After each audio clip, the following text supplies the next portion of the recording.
we were looking at the it was, I think it was me and Cam. We were looking at the new AI tattoo robotic thing. Oh, okay. Bro, they all look terrible. Oh, have you seen that thing? No. It's like a robot that like tattoos you. Yeah. Okay. I think I heard about something like that in Austin. Can you pull it up? Yeah. Does it do big tattoos or just small? I think it's just I the think it's small small. ones. Okay. Yeah. Yeah. They look like almost like pixel tattoos, kind of. Kind of. They'll do them like these little squares. Okay. Does it have like little arms that stretches your skin? Or how's that? You know what? I actually haven't looked into it too much. I just saw like I've a seen a couple promotional different ones, video, yeah. and it looked like a. I mean, if it was Starship Trooper style.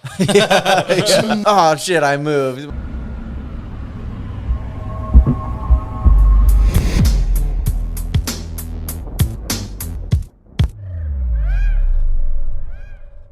It has come to my attention that a lot of you come here, watch the content, and don't subscribe. And that fact has been proven by those around me with a number figure of 90%. What's going on? You come here every week, you watch, just hit subscribe. That's it. That's all we want. Don't be a dick. Just hit the button. Do you guys know about Kingpin Tattoo Supply? I don't know about you, but I'm ordering products every week from this company, that company. I got 1 million boxes coming. I don't want to deal with any of that. This place is a one-stop shop. I do not go anywhere else. I go to Kingpin. I order all my things. It comes in one box. I have everything I need to tattoo. It is the best. This is where you guys need to go. I can do you one better. If you use code CAMSUCKS, you get 20% off. There you go. What more do you need? Go there now. Bye.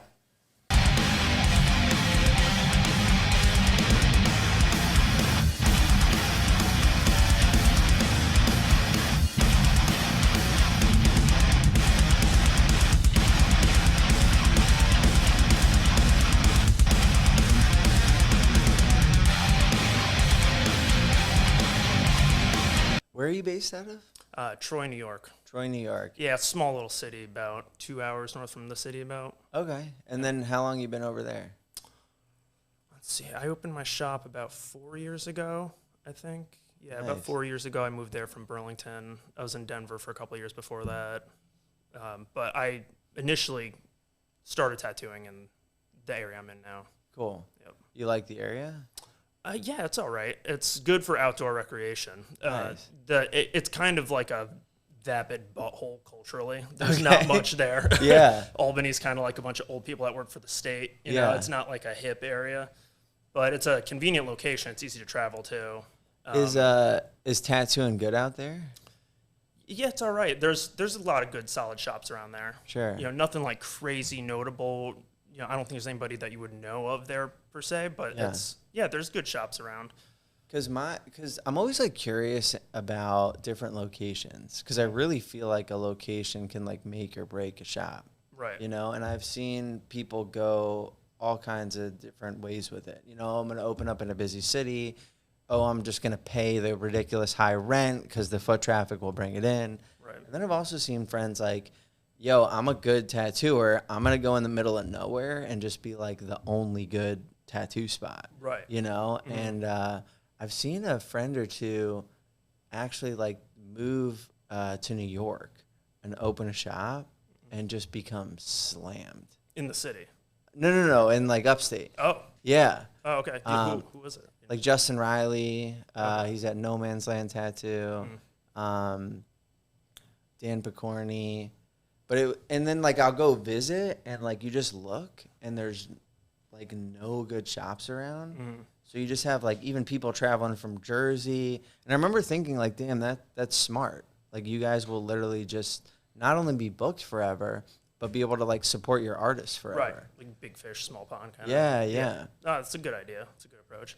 Would you say your shop like fits into that range? We're such a small niche kind of shop. Yeah. That I mean, when I moved to Denver, I started having a ton of people travel to me. That was probably like the first time in my career was like, oh shit, like everybody's flying into me, you know? Yeah. And I think part of that had to do with the fact that Denver's a super cool place. Everybody's like, oh, I want to go visit Denver. So they're getting a vacation out of it as well. And they're like, oh, I can get tattooed by Jesse while I'm there. Like a travel destination. Right. It's like a travel destination and where I'm working. So it's, 2 for 1 for people. And then when I moved out of Denver, I moved to Burlington, Vermont, which is the middle of fucking nowhere. Right. Super hard to get to. It's a tiny little airport, luckily. Yeah. But I was viewing that as kind of a test for like how dedicated are all my clients. You come all the way up to Vermont. I mean, far northeast corner of the country. It's not easy to get to. Yeah. And I was surprised I stayed busy there. Like people were still flying in. People were making drives from the major East Coast cities. Why did you move there though? If you knew it was going to be like kind of desolate. There's a couple of reasons. Me and my wife loved Denver. Like we wanted to start a family. My wife wanted to get a house and have kids and stuff. And both our family are in upstate New York, which is about 3 hours from Vermont. So we didn't want to buy a house in Denver and then have to go home and visit our family every week or whatever. Yeah. So it was family reasons, buying a house. So we're like, all right, I don't want to move back to Albany area because it's just not cool. Like I said, it's kind of a butthole, Yeah. And me and my wife are both avid snowboarders. That's part of the reason we went to Denver in the first place. So Burlington's a great spot for snowboarding. There's tons of sick mountains around there. Yeah. Lots of outdoor recreation, which we're into. So it was kind of like a personal decision to move there. And I was just hoping my career was strong enough that people would keep coming to me. Yeah. Which it was, luckily. But as time went on, we realized even a 3-hour drive back to our family, because both our parents live in the same area, we were just making the drive like every other week, Yeah. So when we were about to buy a house, we're like, well, I guess we do have to move back to Albany. Right. And Troy is kind of like the little cool cultural hub of that spot. Yeah. Like I said, Albany's boring. Troy's at least got some character to it. Yeah. And then what do you think about, you said you had your shop 4 years now? I've had it 4 years, yeah. Is this your first shop? No, technically, no. My spot in Burlington I own, but that was just me, private studio. Yeah. This is not a full-fledged tattoo shop I'm at right now. It's a private studio, and I rent booths to some of my friends. Nice. I've gone through little phases of time where it's more filled up with people. Like when I first opened, I had people move in there a lot to work there. Yeah. I think the most I ever had at one time was like 4 people plus me. Right. But it's always been operated as like a small private studio. Yeah. And how many artists do you have in there now? Right now, it's me and my buddy Steve and my buddy Matt. Cool. So, yeah, just us 3. We have guest artists sometimes. Yeah. Lots of my clientele are tattooers, so they'll guest spot when they get tattooed by me. A couple of regular people come in, but it's always fluctuating.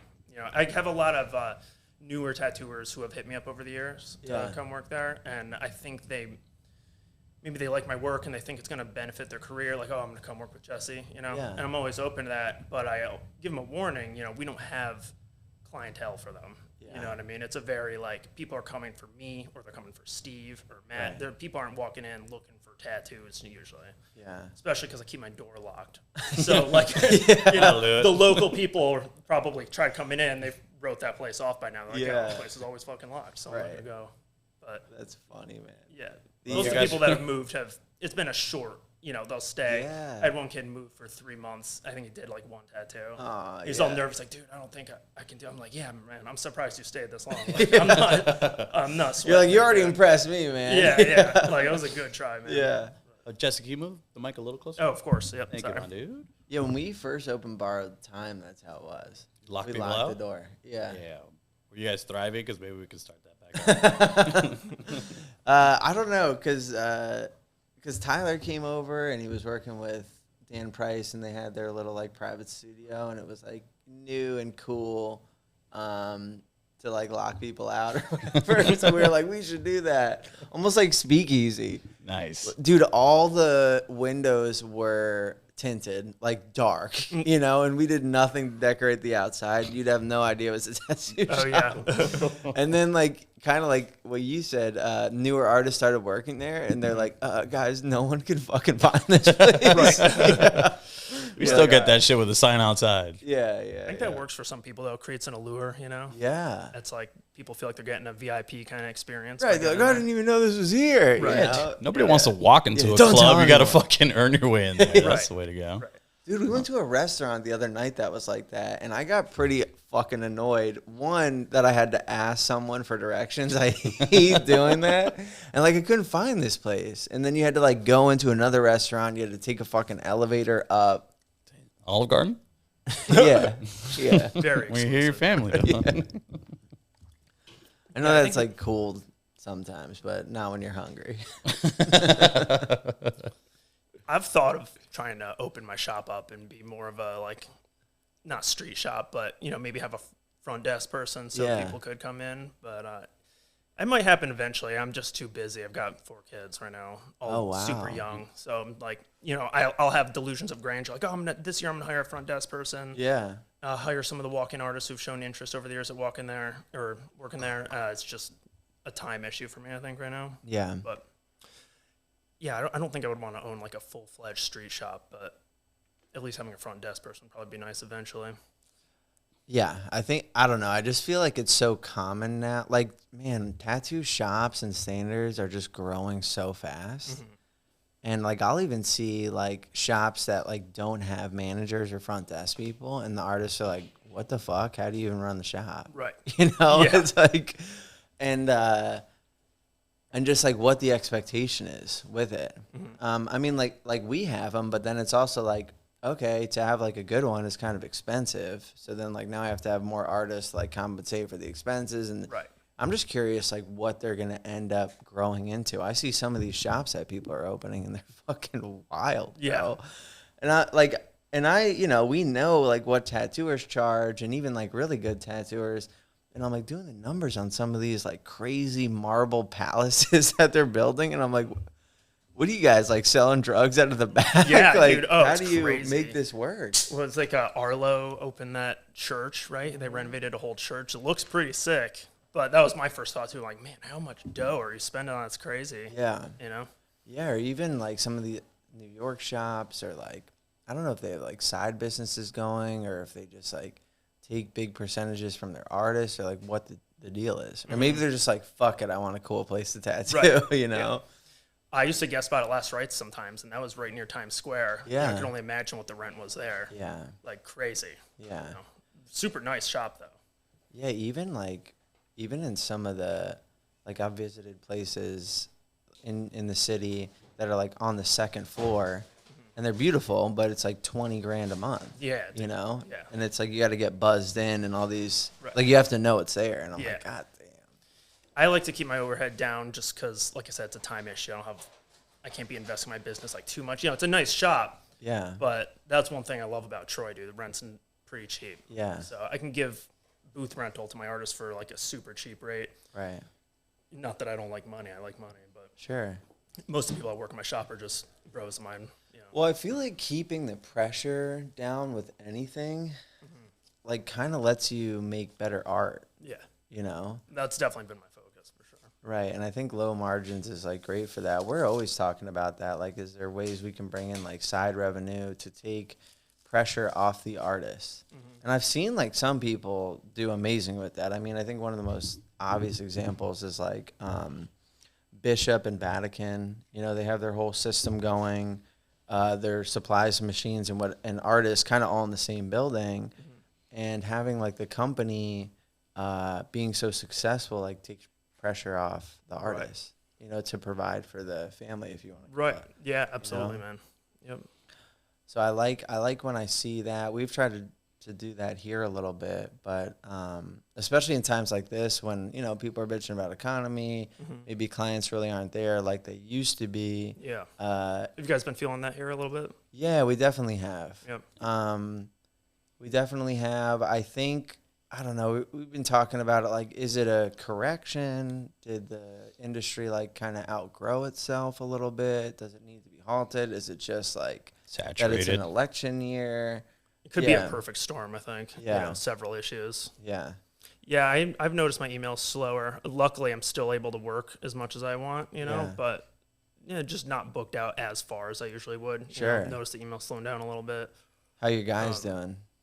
They seem like they're doing good. Nice. Yeah. My one artist, Matt, he's all over the place. You know, he's been tattooing forever. He's got his clients, so he comes and tattoos as much as he wants to, but he's a family man. So he's not, like, hustling every day trying to make as much money as possible. I haven't noticed anybody that works for me bitching about it too much, but I definitely have a lot of friends and, like, good artists, like, you know, big name artists people would recognize, not to drop names, but talking to me about, like, dude, I'm so slow. You know, like, my appointments are people I booked 6 months ago, and there's just nothing new coming in.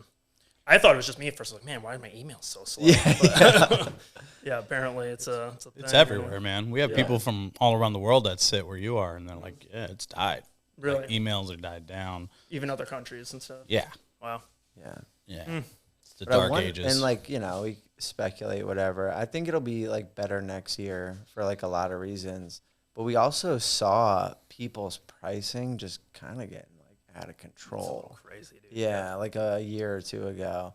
And then, at the same time, like you want to stay like relevant. So I'm always like keeping an eye on like what are other people charging? What are other people in my style charging in my country? Right. Because I don't want to come off like so cheap. People are like, what are you, bad? Right. Yeah. Like, why are you cheap? Yeah. It's not as good.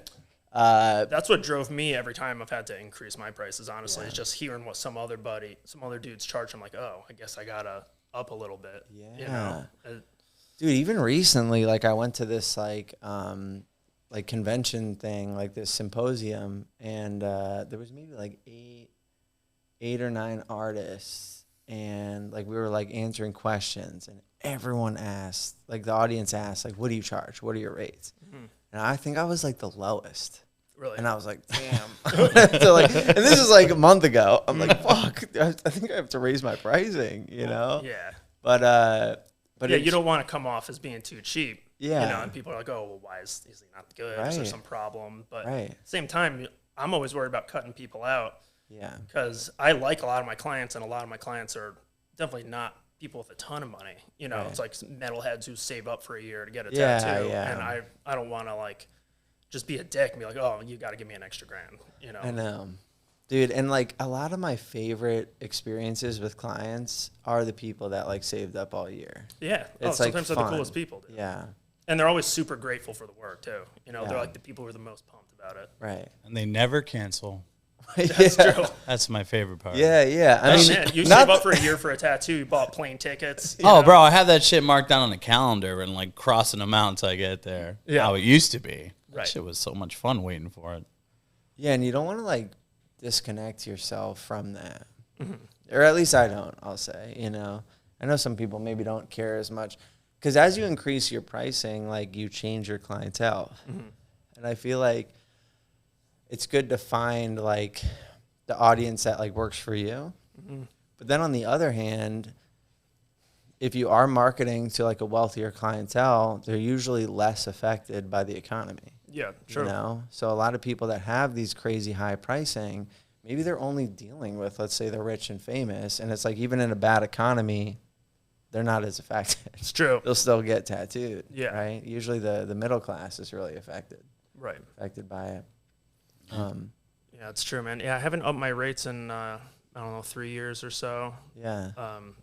I feel like I'm at a good spot with my price. Yeah, I make yeah. enough that I can live comfortably, but sometimes people hear what tattooers charge and they just assume you're balling out of control. Yeah. They don't consider all the other things. Right. I'm paying my bills, I'm doing good, but Four kids. Yeah, right. Kids, house. I mean, I spend my money differently than some people maybe. I'm able to support my wife so she can be a stay-at-home mom and do that. Nice. Cool. So, I guess that's balling in some sense. Yeah. I'm not out there driving around a Tesla truck or whatever. Yeah, I'm family balling, dog. No, that's cool though. I think it might be. How long you been tattooing? 13 years. Actually, yeah, me too. Exactly. Oh, nice. Like when we got into it, for me, I wasn't like, oh, I'm gonna make tons of money. Right. I was like, I'm gonna do a job I love, and it'll feel like I don't ever have to get a real job. Yeah. That like 18-year-old me, that's what I'm thinking. Right. Like cool, I can. Oh, me too. Drop out of college, and I could do this and hang with the boys. You know. Oh, absolutely. But now, I mean, there has to be the expectation of coming into the industry like I can make a lot of money. Right. Like all these like COVID warriors or these like new little apprentices, like, because it's just, they see, like it is here, like the industry's grown into that. But But I think, and we were talking about it with like Hugo, like the first day in tattooing that I made like $300 in a day, I was like, I'm fucking rich. Oh, dude. yeah. Oh, me too. Yeah. Like, this is crazy, you know? I think I called my mom and I'm like, I'm successful. I don't need any more of your money. You know? That's exactly what I thought getting into it. Too, Yeah, I was like, I looked for an apprenticeship so hard. I moved to Chicago for it. Yeah. And I was like, having a rough time. I had a lot of people interested, you know? Yeah. And then I ended up luckily scoring an apprenticeship, and I was working like part-time at Staples, I think. Nice. And when I got my apprenticeship, I was like, oh, fuck, dude, like sick. And just like you said, I made $150 one day. And I was like, this is crazy. Yeah. You know, just for drawing on people. Right. But What jobs had you had like prior to that, if any? Oh, just bullshit. You know, I worked at a grocery store when I was a kid. I never had like a real job. Right. Honestly, the first day when I got my apprenticeship, I was at a bus stop in work clothes because I got hired to go have this office job, and I was like destroying. I was like crushed, dude. I was like I was so depressed, you know, because I felt like I was a good artist. Yeah. I've been walking around the shops for weeks, and so I was waiting for the bus, and the bus came, and I just stared at it, and I like couldn't get on there. And I just watched it drive away. And I went back to my apartment, and I funneled some Ice House and got kind of drunk and started skating because I love skateboarding. So it was like my way to release my depression, I guess. I was going to go skate, and that's actually when I stumbled upon this one shop that I didn't try yet and got an apprenticeship that same day. Oh, yeah. So, So if you're looking for an apprenticeship, all you got to do is get drunk, skate around. That poor bus driver. It's like, you coming in? Right. now looking back at like the apprenticeship you had, do you think it was a good apprenticeship? It was good for me. Yeah. I think a lot of people, if they had the same experience that I did, would have said that was a bad apprenticeship. I learned like technically how to tattoo well. You know, the girl who apprenticed me, she didn't want to apprentice me. The owner, who was not a tattooer. Oh, it was a woman. Yeah. Okay, cool. Yeah. The owner of the shop was some dude who didn't tattoo, he didn't pierce. He just wanna Like a business guy or whatever? kind of. I think his parents had a lot of money, and he just thought it'd be cool to own a tattoo shop. You know? Sounds good. But, yeah. I think he's like into metal, and he saw my dark art drawings. He's like, "Oh, sick! We're gonna teach this dude." So you were doing the dark art even when you started? Yeah. Nice. I had delusions of grandeur when I was in college. I thought I was gonna do like metal album art for a living. Nice. you Yeah, know? sure. Yeah, I think I didn't even have interest in tattoos at all until I was looking up references for some drawing I was doing. I found Tommy Lee Wentner's work. Yeah. You know, I was probably like 21 or something, and it blew my fucking mind. I was like, holy shit, because this dude's doing art that people are coming to him for. Like, it's his art. Yeah. I didn't even know tattoos could look like that. Right. I had no idea tattooers could be like a fine artist, essentially, selling their brand of art to people. Well, yeah, back then it's like do Flash. Right. I remember when someone told me that, I was like, what's Flash? You Right. know? And they're like, it's these like sticker drawings. And I was like, okay. Yeah, You know? that's what I thought all Yeah. tattooing was at the time, yeah. But I saw this dude doing crazy skulls and these tentacle monsters and shit, and it was the stuff I already liked drawing. So I was like, all right, if this dude can do it, I can find a way there somehow. Tell me about the apprenticeship. Like you said, some people might think it was bad. Why do you say that? Well, like I said, the girl didn't really want to apprentice me, I don't think. Okay, she ended right. up, I think, taking a liking to me eventually after I was there long Yeah. enough. But there was not a lot of instruction. It was kind of like I was just at the shop, cleaning up, doing typical apprentice shit. You know, the owner would make me go down the street and buy him video games and bring them back or whatever. It's kind of cool. Yeah. Like, I didn't get like hazed like a lot of people did, you know, Okay, but they just yeah. had me doing bullshit jobs around the shop, not doing much. You know, they weren't talking to me about art or you got to be drawing Flash or anything really. I was kind of just there doing what I already did, which was draw. And, I don't remember how long I was in my apprenticeship. It was not long at all when they told me, okay, you ready to do your first tattoo? I tattooed myself, and then a couple days later, somebody walked in for a walk-in, and they wanted me to do it. Oh, And wow. I was like, Pressure's I didn't on. feel comfortable. I was like, oh, I don't even know what the fuck I'm doing. Yeah. You know, and they were like, oh, we talked to him. He doesn't care. And this dude let me do a shitty tribal tattoo on him. And I think I just got thrown into like actually tattooing people a little quicker Yeah. than I would say is a smart idea, you know? I didn't do that bad though, luckily. Nice. So yeah, I think there was just not a lot of guidance. So because of that, I was able to work on my own art style. Yeah. So I was doing freehand skulls and dark arts legs, and I did a back pieces when I was an apprentice, like within my first Back year. pieces. Yeah, because I Sick, had a lot of dude. friends in the area, Yeah, so yeah. I had all this crazy art. I was young, they were little. Yeah, I already had a lot of good dark art, so Yeah. people would come in the shop looking for some small skull or spider web or something cliche, and I would show them my drawing and be like, "Yo, I'll tattoo you all day long for $100." Yeah. So I had people kind of signing up left and right. So I got a lot of practice just like freehanding crazy evil shit. Dude, it's been so cool to see it evolve in that way over the last 10 years. Like people really being able to like do their art. Right. Because at least like where I was in you know, North New Jersey and like what I could see at the time, there still wasn't like that much of it going on.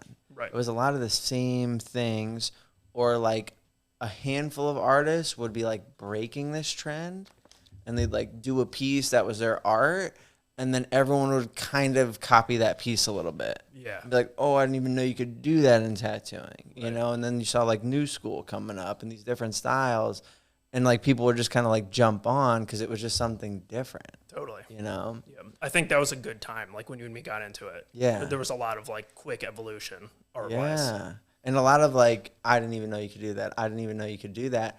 I remember bringing designs, you know, 15 years ago into local spots and people being like, because I was like a street art kid. So like bringing in these like weird street art characters and like designs and having artists be like, that you can't tattoo that. Right. You know, and I'm like, what? Really? Okay, you know. Yeah. I don't know. Oh, I had a million people tell me the same thing. Yeah. And it wasn't like complicated stuff. It maybe just didn't have lines everywhere. You know, It was always the same couple things they'd say, like, "Oh, that's not going to hold. It's going to Right. go together. You know, it needs to be more illustrative." Or I can only imagine if I go back 15 years and I bring them like a micro portrait, they'd probably just punch me in the face. right. Yeah. I had a lot of people telling me I needed to do other stuff too. Like I had Yeah. a million people being like, "Dude, you can't just tattoo skulls for a living." Right. You know, and I was You're like, "Man, why? fuck." Yeah. Like, yeah, fuck you, man. And then you freehand your stuff now, right? Yeah. Always no stencil? On occasion, I'll use a stencil. Very Right. rare. I didn't use stencil in like a decade probably, but I did some collabs with my buddy Robbie LOPEZ, and he stencils everything. And I feel like every time I collab with somebody, I try and take something away. So I Sure. started after that. I was like working on designs in advance a little bit more than I would. Yeah. So if I get something where I'm like, that's dope, I don't want it to change when I freehand it. Yeah. I might stencil part of it. Sure. But even if I do, I'll spend a couple hours drawing with markers afterwards anyways. Nice. Yeah. And then, so will you typically not, you'll just kind of have the appointment, have a description of what they want, and then just, you know, that morning or that day you're freehanding? Pretty much, yeah. Some people come to me with more of an idea than others. You know, some Okay. people have zero. They're just like, do whatever you want. And Cool. other people, you know, show me work I've done that they like or have some theme. Sure, So, yeah. I've kind of gotten the habit of the night before an appointment, I'll do a little rough concept sketching. Okay. But sometimes not. A lot of it's just on the spot. You know, I'll come in, I'll talk to them, and I'll spend a long time drawing with markers. I'll do like 2-3 hour marker drawings sometimes. Yeah. And just, you know, I just go until I'm stoked about it. So as I Right. get something, I'm like, fuck, yeah, that's sick. Like you can see it. Yeah. Yeah. And then I know you're doing big pieces like sleeves and that kind of stuff. So what does a typical session look like? You're drawing for a couple hours and then... It's kind of all over the place, but on average, yeah, I'll spend 2 to 3 hours on a marker drawing. And just because I have my own spot, you know, there's no time constraints on me ever. Yeah. So sometimes I'll be tattooing until midnight. Sometimes Yeah. I'll go till 3 a.m. I just, whatever I draw, I'm like, that's what we're going to finish today. As long as Okay. my client's good to sit for it. Yeah. And I guess sometimes I go a little overboard, Yeah. you know, but like, yeah, as long as people can sit for it, I'll be there till it's done. So sometimes I'm done at 10 or 11. Sometimes it's, the last week I tattooed a guy till 5 a.m. Oh, wow. Yeah, it was my buddy Jimmy's head, and I took a long time drawing. I don't think we started tattooing till like 5.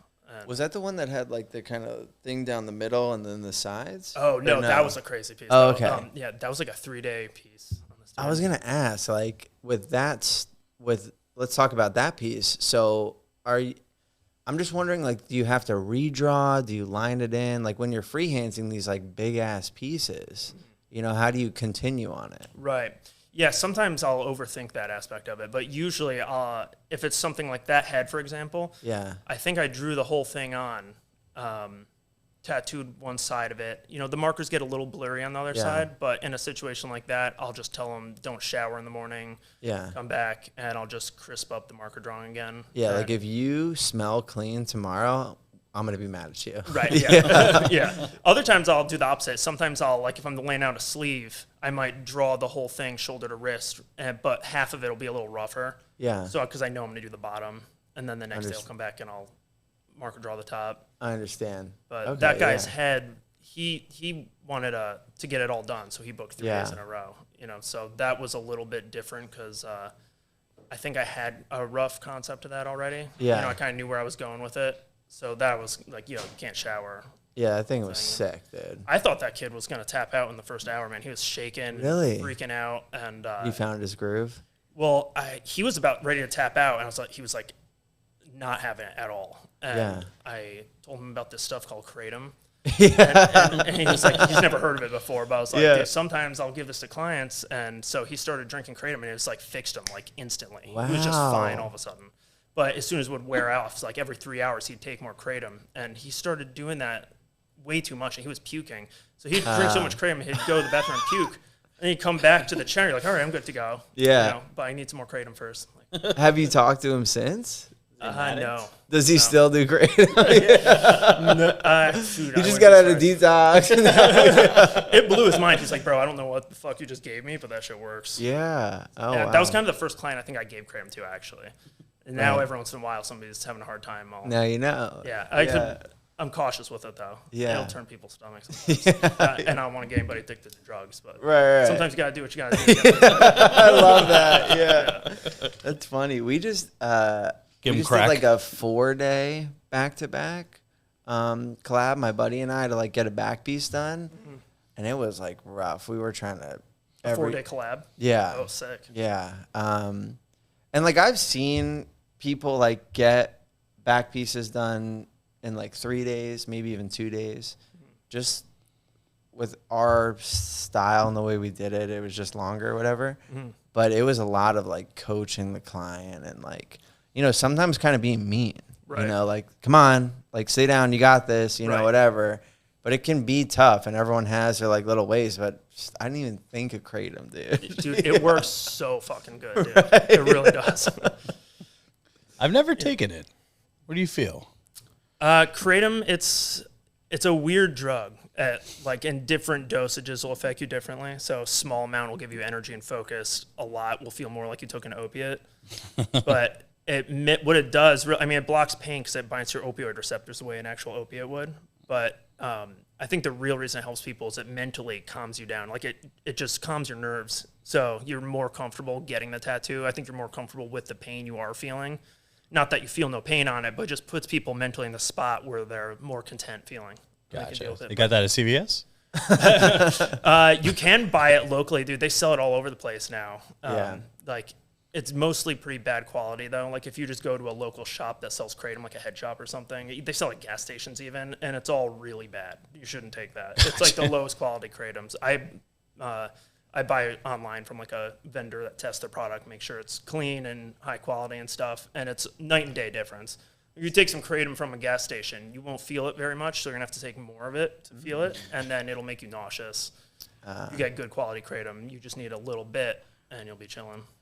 Interesting, because everyone's like, we see all different forms of it, whether it's like numbing creams, obviously they're doing the anesthesia tattoos, different ways to, I guess, avoid pain, sure, but like, have the client sit better. Yeah. What do you think about all those different methods? Like, what do you think about numbing cream?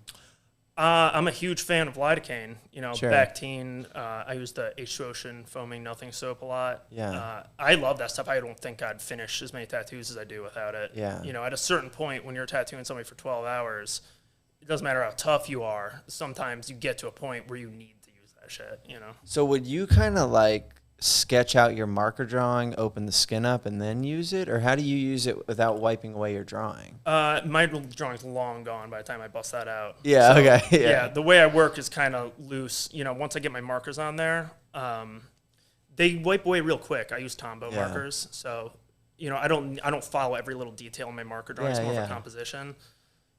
But I usually end up using numbing spray like for like my second pass, sort of. So Sure. I'll go through the whole thing and rough the whole thing in, do like a first layer.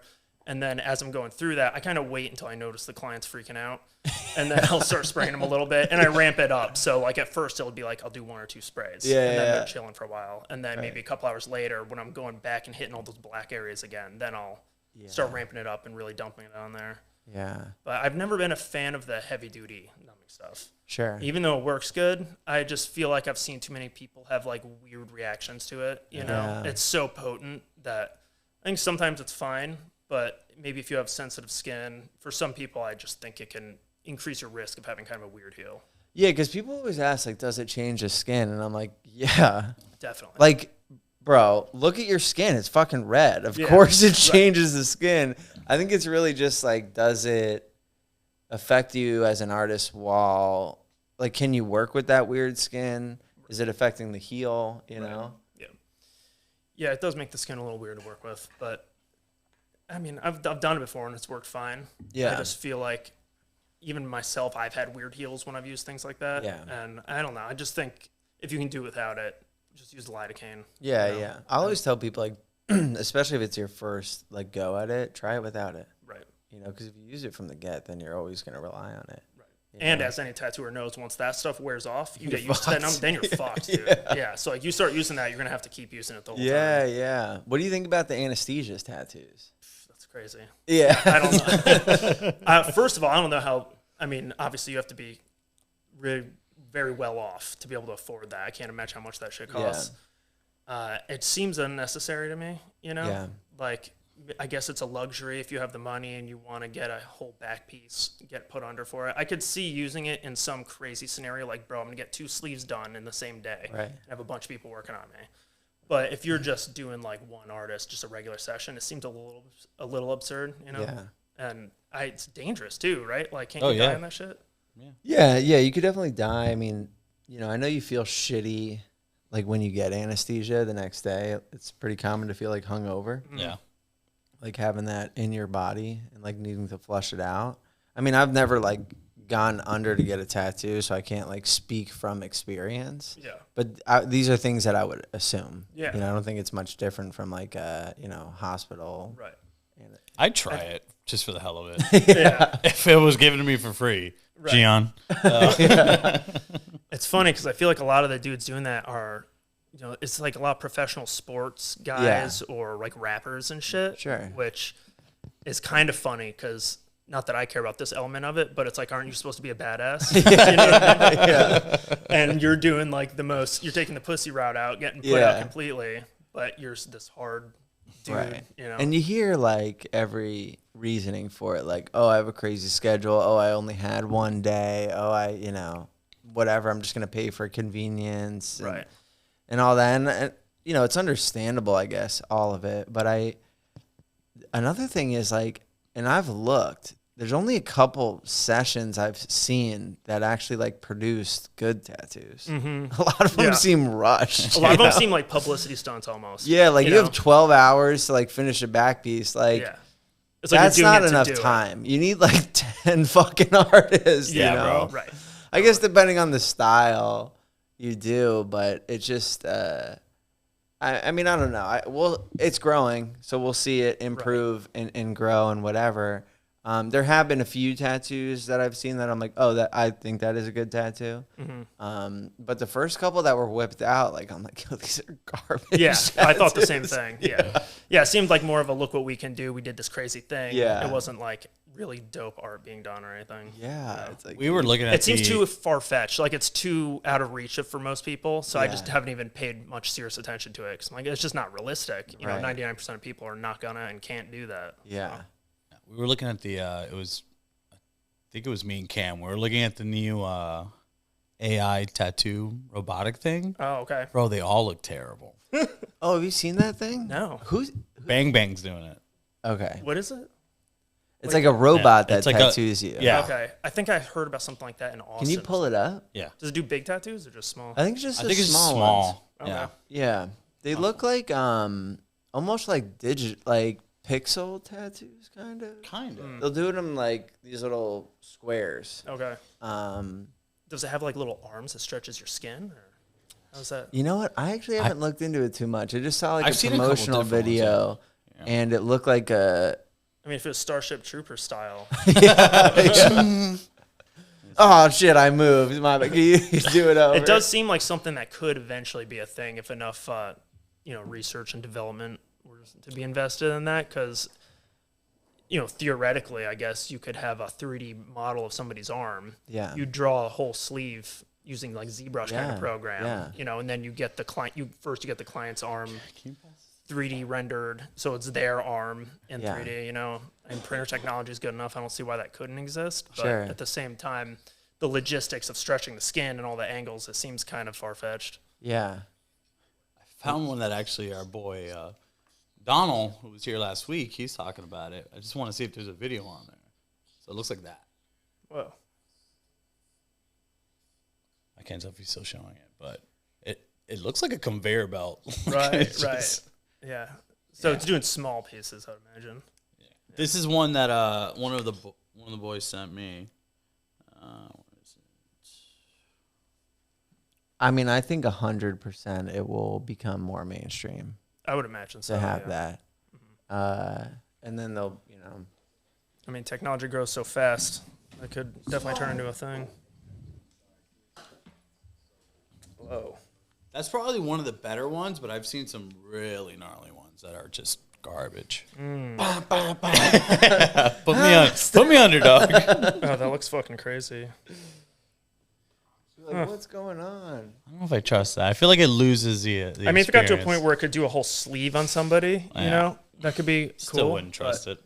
I guess theoretically you could get a sleeve from somebody across the country or on the other side of the world without traveling to them, because it's like they do the file. They send the file to a local tattoo robot. Uploading now. At least you don't have to tip, so that's good. It'd have to be like an NFT or something, right? So nobody else can get your sleeve. Yeah. I just, man, seeing how much like it's grown in the last 10 years and things are just growing faster now, it's like I'd be lost in fucking 20 Still don't years. have hoverboards, but we're getting there. Yeah, what's up with that, dude? I don't know, bro. Marty McFly lied. I've always wanted to kickflip a hoverboard. What's the closest I one feel we like got? as soon as you like flipped it, It blows you up. it just slammed down. Yeah, the thrusters. Yeah, dude. That would be sick. Do you skate? I mean, I did when I was young. Okay. You can still skate. I fucking loved it. And then and then it just, because you skated, right? You just I skate, yeah. You still skate? Mm-hmm. That's sick. You just get to a point where it's only fun to do really dangerous things. Right. Or at least I did. Yeah. And then I just kept like breaking my hands or like getting glass in my shoulder. Like, Not ideal for your career. yeah. And I was like, maybe I got to stop doing this. Yeah, I skated when I was like 20 probably. Yeah. And I'd be a fat fuck if it wasn't for skateboarding, dude. I still skate like every day before work. I'll go out for 45 minutes Nice. and, get my blood moving. Yeah. I used to fuck myself up a lot. I kind of skate like an old man now, so I take it easy. Yeah. I like doing chill stuff, like little board slides or nose slides and shit. I'm not trying to ollie down like 10 stairs or Yeah. anything crazy. I think I would just keep going to the park, and then it's like, am I really gonna avoid that the whole time? Right. You want to utilize the Yeah, features, yeah. And you see everybody else at the park crushing it. Yeah. I like dude. just street skating because then there's no competition. You know, Yeah. then I can do a little nose sign like, yeah, I'm the fucking man. Right. You see that, God? Exactly. Dude, I think what really ended it for me is we weren't even at a park. We were just outside the house, and we had our little homemade box. We had a rail on the side of it, and we were just having fun. We'd skated this box forever. It was so comfortable, and we were just seeing how far we could ollie and still get the grind and skate away. So we just kept pushing the gap bigger. Right. And it got to a point where I was like, I don't know if I can do this. So I went really fast, and I guess there was a little rock on the rail. Oh. So it just made perfect.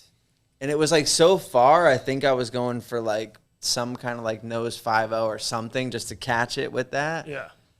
The board just stopped, and I flew forward and like shoulder first on the ground, and like scorpion slid for a while. And like I get up, I look like Two-Face. This whole thing is dead. And there's this like little piece of glass in my shoulder. And I'm like, what? And I pull it out, and it's just this sword, dude. It was like this. Fuck, dude. And I was like, oh no. And it like, caused like kind of a tendon and just bullshit, bro. Yeah. And I was like, I couldn't tattoo for like a few days. Right. And even when I was tattooing, they're like, you really shouldn't be. Yeah. So I'm like, out Your of money. face is scaring people, though. Yeah, Anybody bro. get it on film? What's that? Probably nobody got it on film. No, we have either, like after pictures though, but Okay, no yeah. film. Because we were just like chopping it up. Yeah, not to jinx myself, but luckily I don't really fuck myself up that much anymore. Yeah. I have for sure. Actually, when I just started my apprenticeship, right before I was about to do my first tattoo on myself, like 2 days before that, I broke my hand. Oof. Just my buddy towing me on a bike. I wasn't even doing a trick. I was like Yeah. holding a rope attached to my buddy's bike, and I just fucking tripped, fell on my hand, But yeah, over the years, I've broken ribs and all Yeah. that stuff. My collarbone sticks out right there. Damn, that's a good one, Yeah, dude. that was snowboarding, actually. Did you see that? No, turn that shit this way. God damn. Look at that thing. Dude, I went to some little redneck hospital in Massachusetts after I did that. And the doctor was like, You're good. oh, you're fine. He's like, you don't need surgery on that. It's just cosmetic. So I was like, oh, whatever. If it's just cosmetic issue. They just take a whatever. hammer. Yeah. Yeah, it was like the doctor prescribed me like 80 Vicodins or something. Like gave me like an absurd amount of pain pills. I was like, dude, I'm not even in pain. He was just trying to sell me pills. He's like, it's in a bowl. Grabs them on the way out. I said no. I thought those were mints. He's like, no, you should take it. You might be in pain. I'm like, all right. I thought I was going to kill it in snowboarding because I skate, but boy, was I wrong. And I'm Very like, I'm going to go top of the mountain. Fuck that bunny slope. I got hurt. Yeah. It was scary. You instinctually want to jump off. Right. That was my problem. Yeah, not being able to jump off the board. It's a different thing for sure. You had to learn how to fall. Yeah, that's key, man. You got to learn how to take a fall. I think with everything, you have to learn how to But fall. especially with snowboards, because your feet are going to be attached to it. So when I would fall sometimes and my body went this way, Yeah, the board wouldn't. right. Yeah. I've always been good at taking a fall. My dad had me take this martial art called Aikido when I was a kid for like 10 years, which is kind of a BS martial art, as far as like actually fighting somebody, but you learn how to fall and roll really well. Oh, okay. So I feel like I've been able to avoid like traumatic injury that way quite a bit. That would be very helpful with like stair sets and like big gaps and stuff Yeah. like that. Roll into it. Yeah, just roll off. I think if I started trying to do that stuff when I was younger, I could probably do more, but yeah, I'm not like adrenaline seeking. I don't need to push the envelope. Yeah. It's like, it's my workout essentially. Are you traveling a lot? A little bit more recently. Yeah. I used to travel like all the time. Okay. When I was in Denver, and when me and my wife had kids, I kind of pumped the brakes a little bit. Yeah. So when I was in Vermont, I was not traveling much. Even since I opened this shop, it's a lot less than I used to. But I am like planning on doing conventions, more. that kind of stuff. Yeah, I'll go do like maybe 4 conventions a year, something like Nice. that. Oh, cool. 3-4 conventions a year. That's like standard for me. But Are you doing any in the next year? yeah, I got the New York Tattoo Convention in October. Yeah. Doing the Boston Tattoo Convention also in October. And I know I'm doing Philly next year. I'm going to sign up for a lot more conventions next year, I think. Nice. Yeah, I'd like to get back to traveling more regular. When you said you were traveling a lot, what did that schedule look like? Like how often? When I was in Denver, I feel like I would go to a convention like every other month. Nice. Like I was never like every month I'm hitting all the shows kind of thing. But yeah, I do a lot of guest spotting. I was getting my sleeve done from Josh Duffy at the time, so I'd go out and guest spot at his shop, every couple months and get work. And I would do probably like 6 conventions a year, maybe 7. What are some of your favorites? I like Hell City. Both the Hell Cities are fun. Right. The Phoenix one's a lot of fun. I like the Empire State Tattoo Expo. I thought that was fun.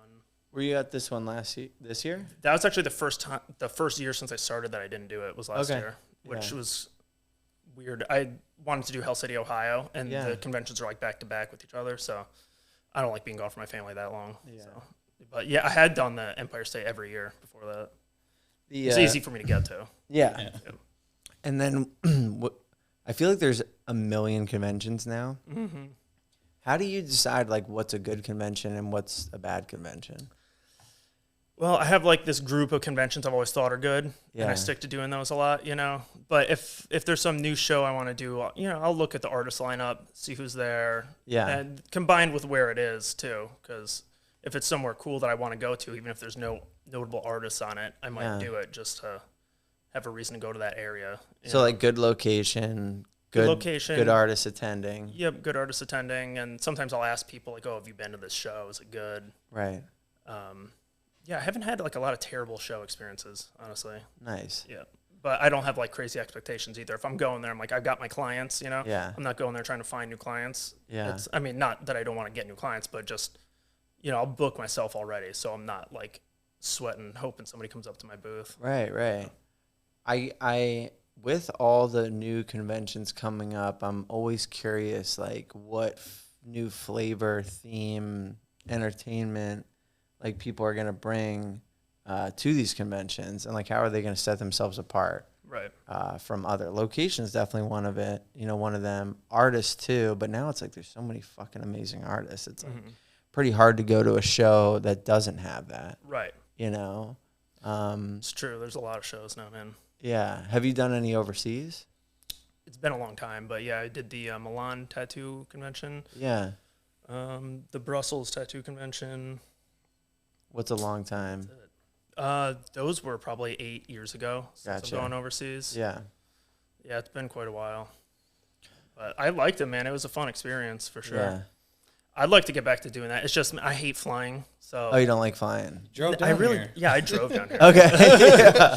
I don't know why, man. I think it's just standing in lines and having to talk to people and it's just Yeah. like I don't feel like I can't chill. It's just like it stresses me out. And then I've lost luggage a million times. Yeah. Like there's nothing worse than going to work somewhere and you get there, your tattoo machines or whatever, they're not there. It's like the fucking worst. So I like driving, man. Yeah. You just can count on it. Yeah. Yeah. Yeah, exactly. Even I went out to Colorado last year and I drove out there. It was like 2.5 days of driving. I kind of like it, honestly. I like Cool. putting on Like the podcasts. road trip. Yeah. Yeah.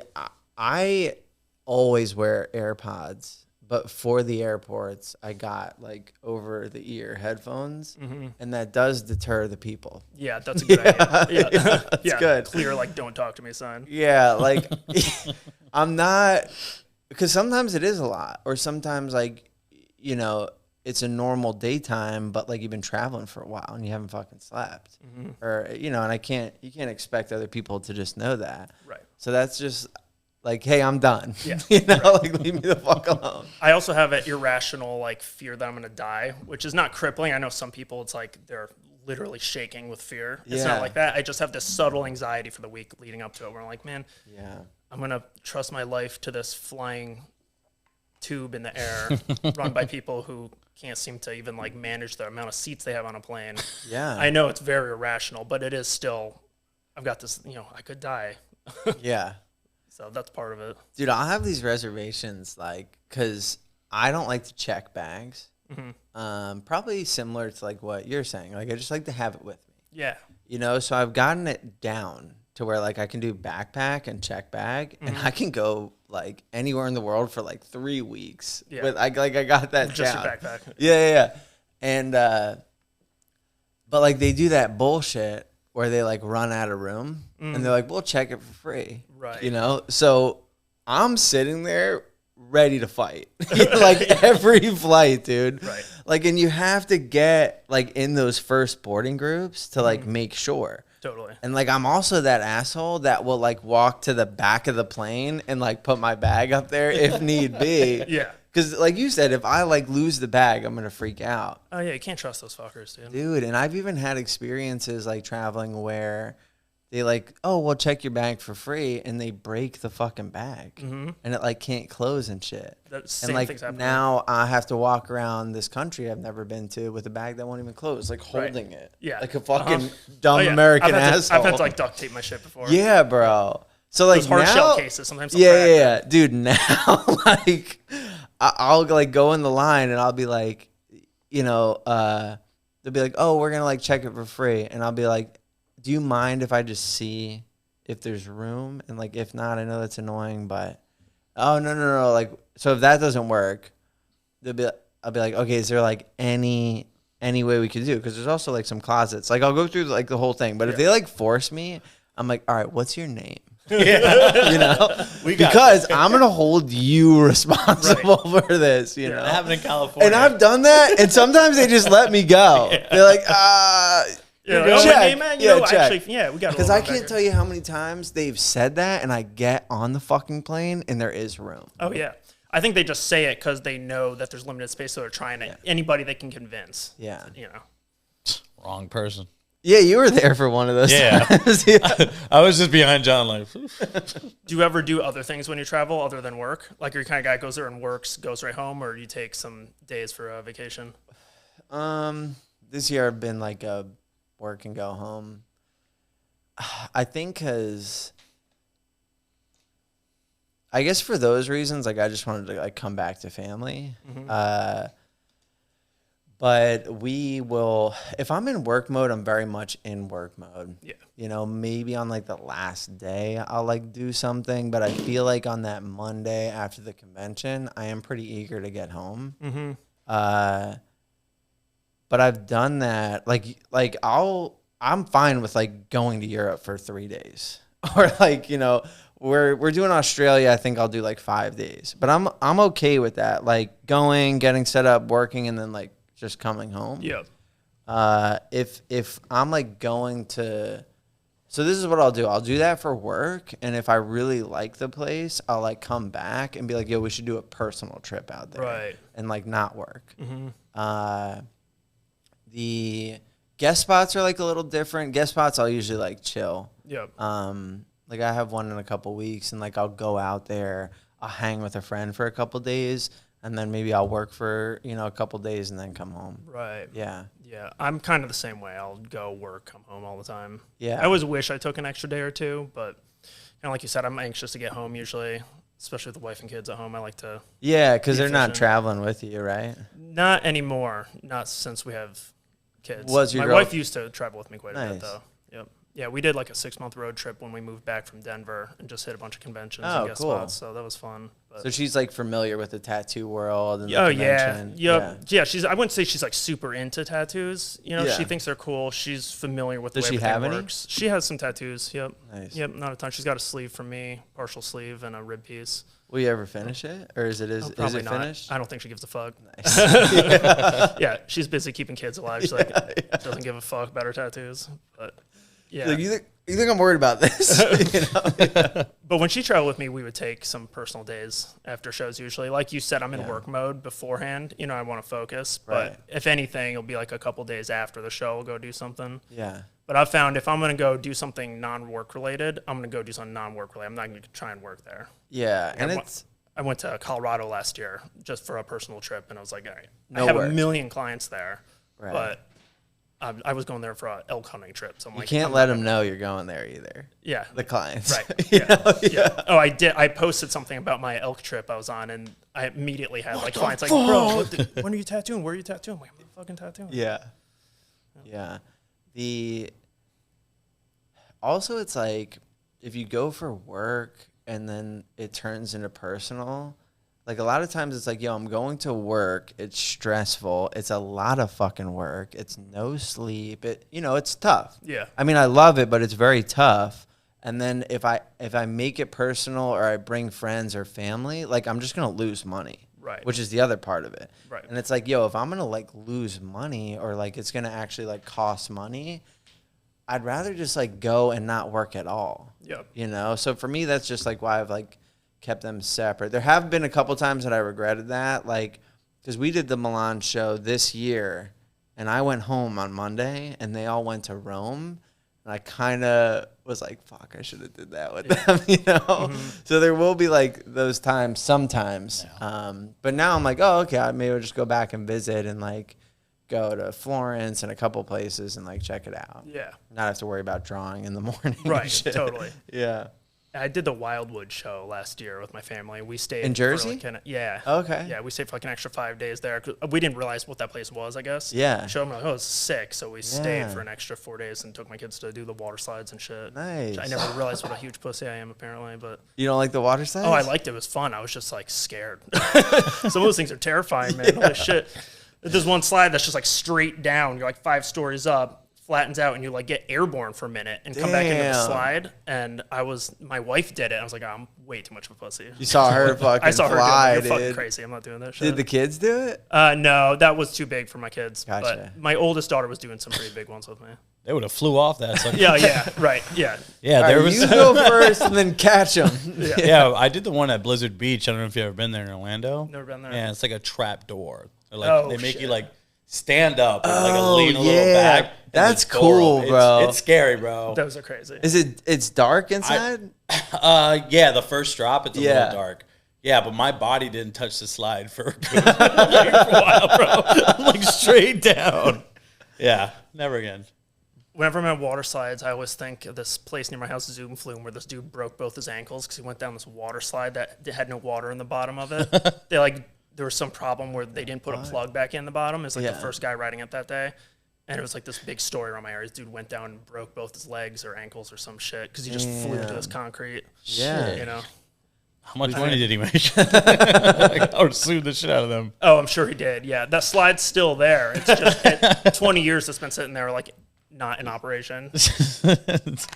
So I asked when a couple people were asking who we have on tomorrow because they're always curious. A couple of the guys, you know, I said your name, and they go, "Oh, that's the guy who can tattoo over black stuff."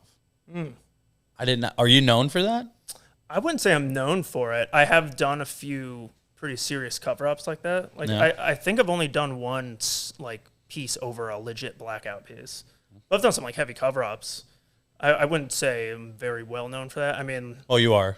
Yeah, apparently. I've done a couple, I think, that impressed a lot of people. So because of those few posts I made, I've gotten people like, oh, you can just cover up whatever. You know. How was the first time doing that? It was a little stressful, honestly, but I saw other dudes. I think the reason I did it is I saw other people doing these cover-ups that looked fucking sick, and it was over, like, full coverage sleeves, and it was more of, like, a ego problem for me. It was like, well, why can't I fucking do that? You know? So. If you learn a balance of, like, all right, well, will and won't work, like, how's, like, colors on there? I don't even use color at all, so Gotcha. I'll just go really, really dark, you know. Whether they have color or black and gray, whatever, I find it doesn't matter. My work's pretty dark anyway, so I just push that more. Will you use, like, whites and grays? Yeah, a lot of white. Yeah. Sometimes I'll bust out opaque gray tones. Yeah. You know, like if it's a blackout sleeve, I'll probably put opaques in there. But even with just regular, like if I'm covering up a sleeve, I find that it works pretty good just going super dark and then like a shitload of white on top. Right. And it surprisingly stays pretty well too. Huh. Yeah, I have like little experience with that. And I've always been like, you're just going to have to come back a bunch of times. Yeah. That's like the only way I really know how to do it. It's like, all right, we'll do like one layer of white and then you come back and then I'll do another layer just on certain parts and like, you know, like creating that scale or whatever. Yeah. But I guess you could do that. I feel like it would be a little easier to cover stuff being good at freehand. Mm-hmm. And like having more like organic kind of flow with it. Mm-hmm. My work is loose enough that I can get away with that shit, you know. It's like doesn't really have to be a certain way or another. So do you ever go outside of your style? Not really. No, very rarely. I'll branch out what I consider branching out. Yeah. Whereas most people looking at it probably be like, well, it looks just like all your other stuff. But for me, branching out means like I start including a little color in some pieces every once in a while, like a little color glow. That was probably the furthest reach I've ever done. Yeah. I haven't used color in 13 years. You know? But yeah, a little color pop or like some subject matter stuff that's a little different. Like this dude wanted a sleeve of decaying rabbits. Okay. And almost everything I do is some form of skull or bioorganic stuff. Right. So, you know, doing a sleeve of rabbits was a little different. Right. But it's fun. I can get into some different ideas like that. Yeah. Any like animal kind of shit I can get into. Yeah. But yeah, I'm pretty rigid. Like, you know, if people come to me with like wanting a lady face, I'm like, I'm just not your guy. Right. You know? And do you apprentice? Do you take on apprentices? I never have. Okay. Would you? Not right now because I'm just too busy. Right. You know, I think eventually I'm not like totally opposed to the idea. But it would have to be a reason for it. Like, I think I would have to either know the person and know they're a sick artist, like their buddy, or it would have to be someone that's really impressed me with their art. Yeah. You know, and specifically dark art. Like if somebody is a great artist but they do portraits, I don't have any way of helping you. You know what I mean? But yeah, if somebody's doing dark skulls and metal kind of art, and they're just crushing it, and they want to learn how to tattoo. I'm not opposed to the idea, I guess. Have you done like seminars or forms of teaching? No, I put together a seminar years ago that I was supposed to do at the Paradise Gathering, and they ended up canceling that because of COVID, and it turned into a digital thing. So I just didn't feel comfortable doing it digitally. Yeah. You know, I'd rather be in front of people. Right. But I am doing a seminar at Robbie Latos's shop in January. Nice. Mid-January, yeah. Oh, he does sick. these events. I think he calls it Spring Break. Yeah. Where he has artists come, and it's like a 2-3 day long event. So. Oh, that's really cool. Yep. Is it going to be dark art based? I know my presentation will be for sure. I don't know if there's going to be other artists there as well. Like people attending for your presentation, what can they expect to like get out of it?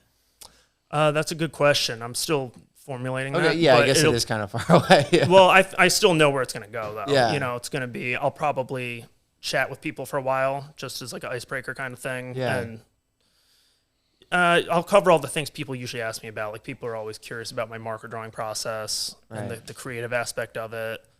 So I'll probably give like a quick overview of, hey, I do markers, I use these markers, and then I'm going to start tattooing, and I start tattooing like this because of that. You know, quick verbal presentation, and then I think I'll do an actual tattoo, like a small one, and just let people watch and ask questions and just be available to, you know, show people what I do and answer their questions. Very cool. But I think probably a lot of it would be focusing on like conceptualizing the art too. You know, not just technical, like how I'm tattooing.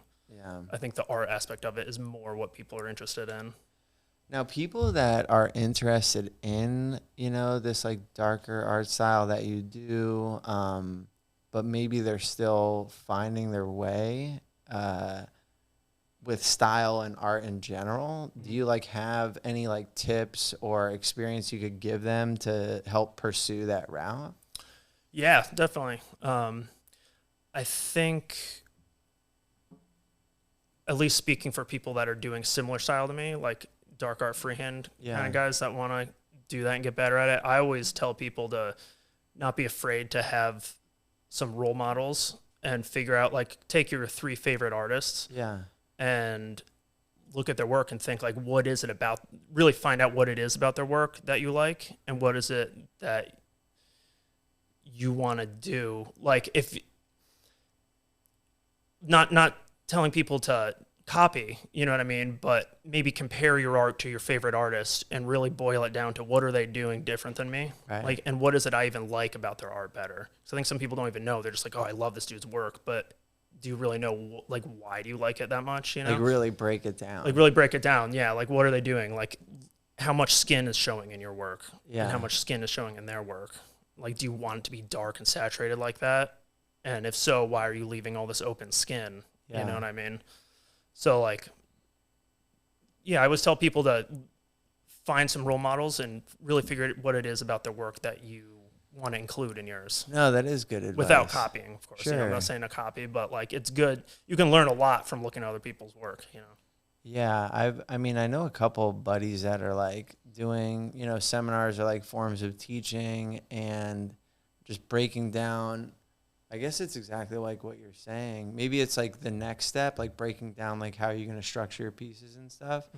But I think you're right, and I think it does take a lot of time. Like, you might not get it the first time, like looking at their art, like why you like it or the things you're saying. Right. You know, but really like dissecting it, like, okay, maybe there's like repeating patterns, or maybe they're using like bolder shadows, or they're using this kind of white or not white, or and doing that.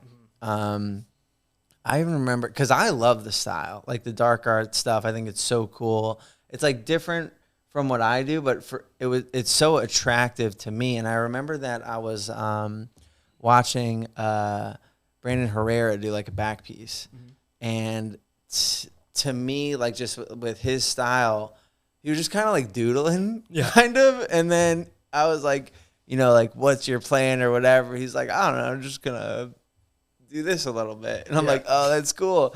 And then I was asking him, I was like, not that I want to like change my style, but it looks really fun to like create that art, you know? And he's like, what do you like to do? And I was like, I like to do like lady faces a lot. I like to do like these buildings, whatever.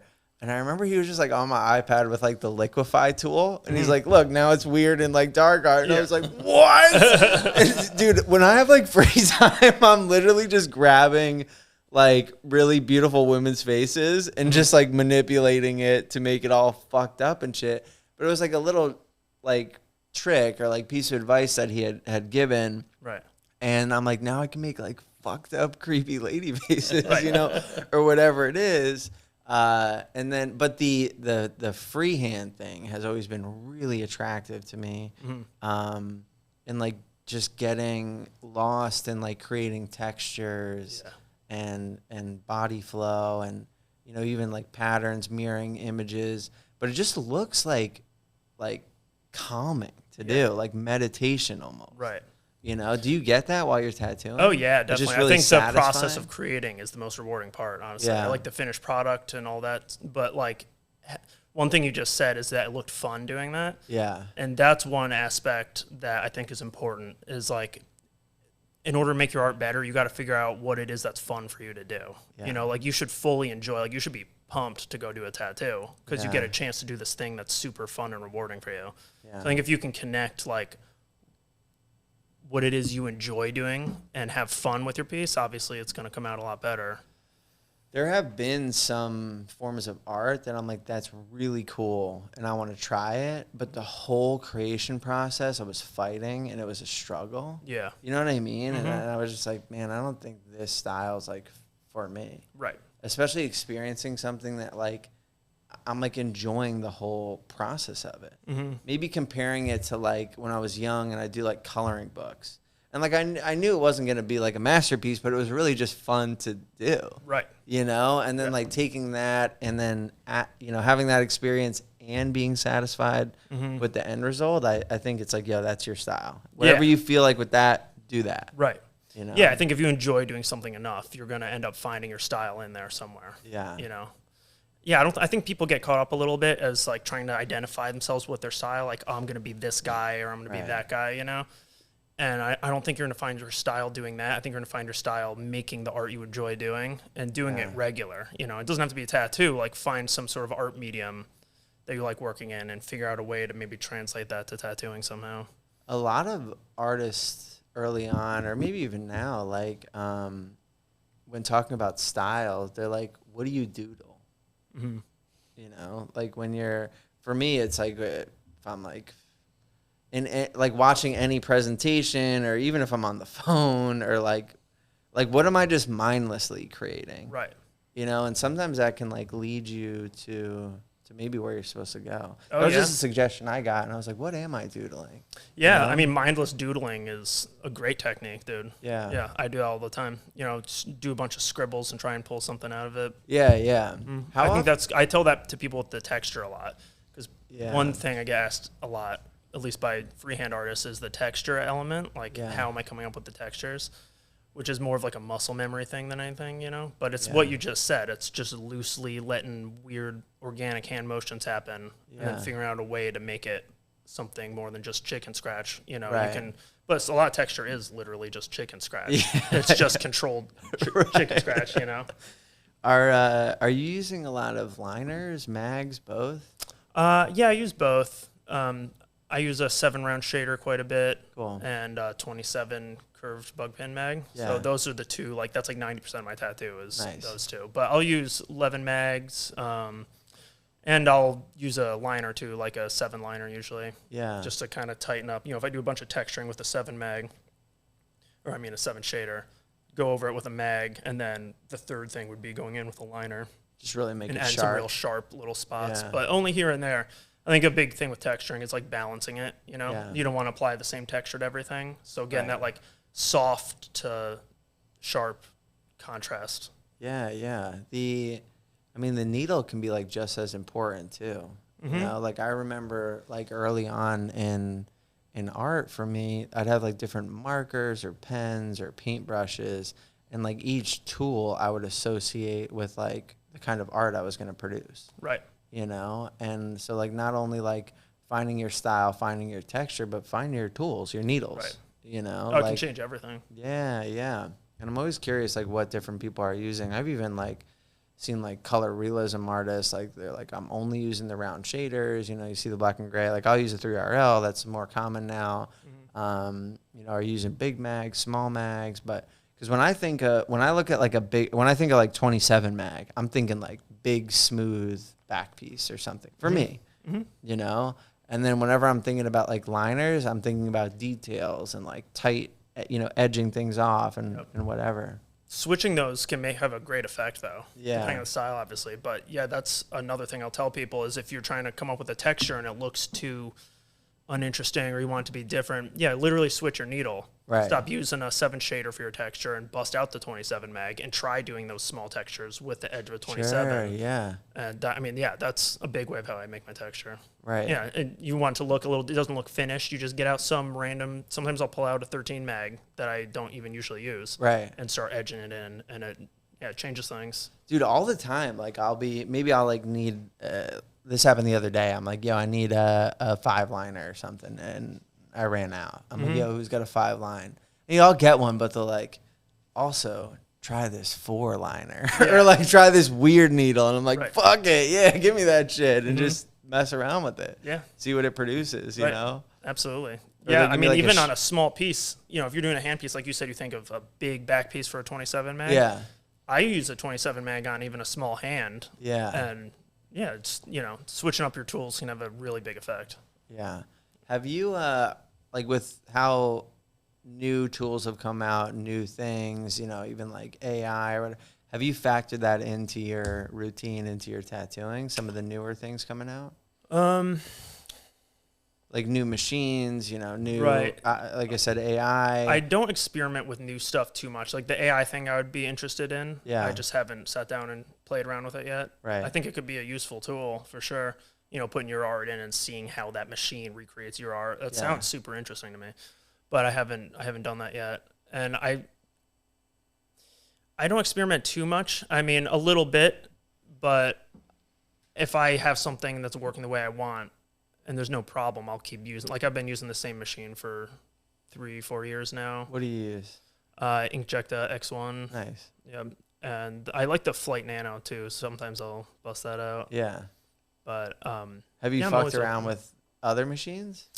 Yeah, I used to use Cheyenne quite a bit. Yeah. But most of my career, I think the first 10 years I was using a Cheyenne, and I tried all the different Cheyennes. Sure. You know, I like those. I started hanging out with Josh Duffy, and he used Inkjecta, and he let me use his Flight Nano one day, and it kind of blew my mind. I was like, oh, this is so much fucking better. Yeah. It was just softer hitting. It felt easier.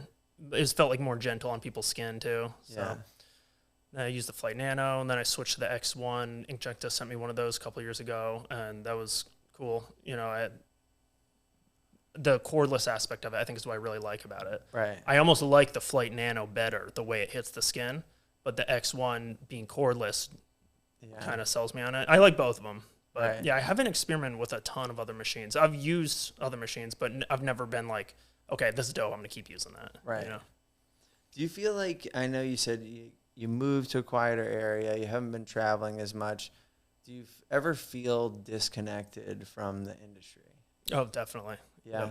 Yeah, if I don't travel for a long time, you know, if it's been half a year since I did a convention, I'll have this weird, subtle anxiety where I feel like I'm just letting my career rot. Like I should be out there, you know what I mean? Yeah. And it's not a big deal for me, but I do, I like to go to the industry shows just to, you know, see friends and have fun. Yeah. But it's also, I do feel a little disconnected if I stop doing them. Right. I feel like people can get forgot about. You know what I mean? I've seen it happen to artists before. Where they stop traveling, and then you just kind of end up forgetting about them, or you delete your Instagram. You know, and you just like the guy who did my bio sleeve here.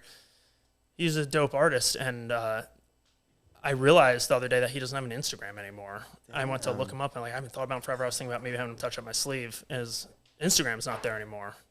And some dudes will just abandon that, and it doesn't matter, I guess. Like Josh Duffy, he posted once in the last, 2 years, I think. Yeah. But, yeah, he's still tattooing. Right. Still doing sick tattoos. The tattoo he posted was fucking crazy. Yeah. I thought that was funny because I was talking with a client about how Instagram kind of sucks now. Yeah. You know, the algorithms kind of gone to shit. People are having not as good of engagement. Yeah. And we were talking about, you just got to regularly post, you know, like every day you got to do a reel or every other day or whatever, just compete in that rat race. And then while we were talking about that, I looked at my phone. I saw Josh had made a post, and it was the first post in 2 years, and it was at like 4,000 likes in like an hour or something. Yeah, so I was like, yeah. I guess not. Yeah. That's, Everyone attacks it different. We were even talking about, some people post like once a week, or like it almost draws you in more because it's like more rare. Right. Oh, they don't post a lot. Let me check this out. I think there's a few ways to attack it, but there's definitely more expectations on tattoo artists than they used to be. Yeah. I think you can get absorbed in that too much too. You know, where you start overthinking, like, oh, I've got to come up with a posting schedule or something.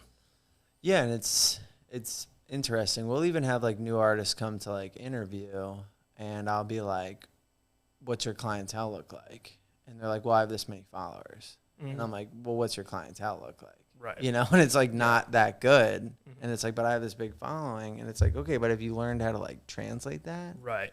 Like into your career yet? Yeah. And then you find people that maybe have like 2,000, 3,000 followers, but each one of those is like a dedicated client. Yeah. And like, to me, like that's way more valuable. Oh, for sure. Than the alternative. Right. Big time. And like figuring that out, I'm down for like whatever an artist wants to do as long as it's like working, right? But I think there is like, especially people coming into the industry, it's like, okay, I have to be a digital artist. I have to like know how to use the iPad and design through that. Yep. Obviously, I have to tattoo. I have to be able to deal with people and have those skills. And now I have to be able to market myself on the internet and like social media. There's a lot more like collaboration, working with other artists, which wasn't really that big of a thing in the past. It was like, don't even talk to the shop down the road. Right. They're the enemy. Yeah. Let alone work with them or try to work on the same piece. Yep. So like things that have changed in that aspect, and I think it's good to try. When new things come, like try it. See if like, what if this is something that sticks? Right. I remember I didn't do that with the iPad when they came out. I was like, yeah, fuck that shit. Yeah. And then like when I finally realized this was something that was gonna stay in the industry, I was like, fuck, now I gotta learn this thing. Right. Jesse, thanks so much for coming on. Yeah, thanks for having me, dude. You got just things for people to pay attention to coming up. You said in January you have a seminar thing you're doing? Yep, right? at Robbie Latris' shop. I got a seminar in January. Nice. You got the New York Tattoo Convention. Yep, New York and Boston. Awesome. Anything else people should keep an eye out for in the near future? I'll be coming out with a bunch of new shirts and merch within the next half year or so. Cool. And where can they find that? I'll be posting about it on my Instagram, and I have a website, jesselevitt.com. And yeah, they should be for sale on there eventually. Awesome. Do you have any shirts there now? They're not available on my website. I do have shirts, though. Gotcha. Yep. Cool. We'll include it in the bio. Yeah, I'll put them up soon. Cool. Keep an eye out. Until next time. Are you tired of using ink bottles that are spelled correctly? Do you find yourself texting during ad reads for companies? Well, I do, and that's why I use Allegory Black. Are you tired of your black arms looking blue? Do you suck at tattooing and you want to get better? Use Allegory Black. Allegory has normal black and ultra black. Just when you thought it couldn't get any darker, they put out ultra black. Use Allegory ink. It's the best ink on the planet. Go to AllegoryInk.com and use discount code Unemployable for 20% off. I know, it's crazy. It's so much money. You really should pay full price, but we have a discount code. Right, Alex? That's right.